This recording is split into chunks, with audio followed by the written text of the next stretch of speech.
I'm CM Coleman and welcome to CM Coleman Home. Today we're going to use that leftover champagne to make something really good. Today we're going to make a champagne loaf. So that way we're putting to use some of that leftover champagne from New Year's Eve. And this is super simple for those of you who might still be feeling the effects. What I'm going to take is I'm going to take half a cup of softened butter. So half a cup of softened butter. It goes right into my bowl.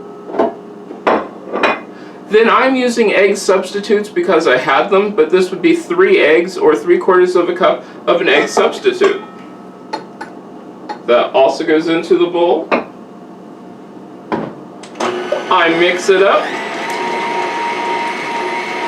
While I'm mixing this up, I will tell you about our other ingredient. This is a homemade cake mix. Now you can use a store-bought cake mix. It would be a vanilla cake mix. But this is a homemade cake mix, so you can use whatever you have on hand. Now I'm going to add to that 1 cup of champagne.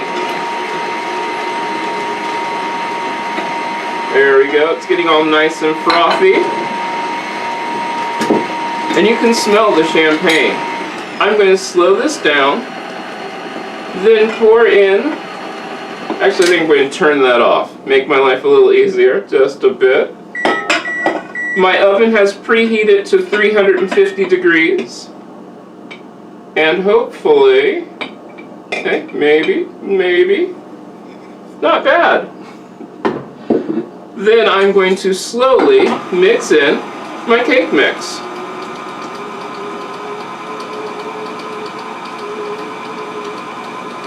I'm going to mix that till it's just incorporated. Perfect.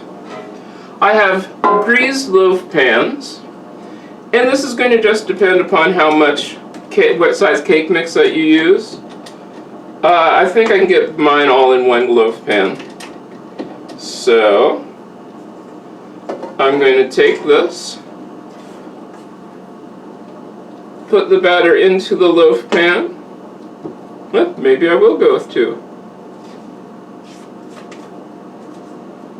Nope, I think we'll stick with 1.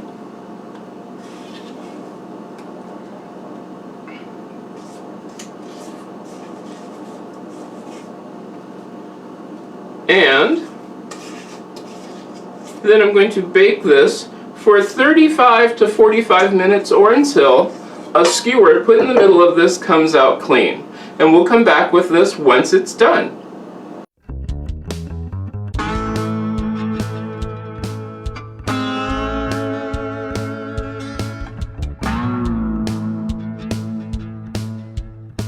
Alright, it's been about actually an hour. It took about an hour for my loaf to cook, and then I let it cool completely. The loaf is completely cooled. Now I'm going to take and make a champagne drizzle. I have 1 cup of powdered sugar, and to that I'm going to add champagne. I'm adding just about a tablespoon. You want this to be sort of thick, but not too thick, and right now it's too thick, so add a little bit more. Be careful with this, because once it starts to go really thin, it'll start to go quickly. Alright. And a little bit more. I hope I have enough champagne in my glass. I should. There we go. Alright, you want to mix this up until it's pretty smooth and drizzleable, if that's a word. If it's not, I created it. It's drizzleable. Here's some things to remember about this drizzle. It is champagne, which means that it still has its alcohol content in it. Even though there's not much alcohol in it, there is still alcohol, so that's something to remember. I'm just going to take this, and I would normally do this a little bit more carefully, but today, we're going to drizzle it over the top.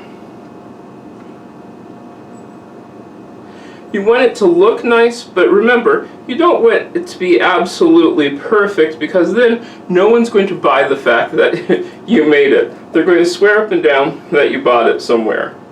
So, and I'm bringing this over the edges, so that way it just drizzles down the sides That's why they call it a drizzle. And I'm going to hit the edges real quick here. There we go. Hopefully some of this is coming out. At home, I want you, when you're cooking this, take a little bit more time to make sure that you get all of it out. And that's it. You're done.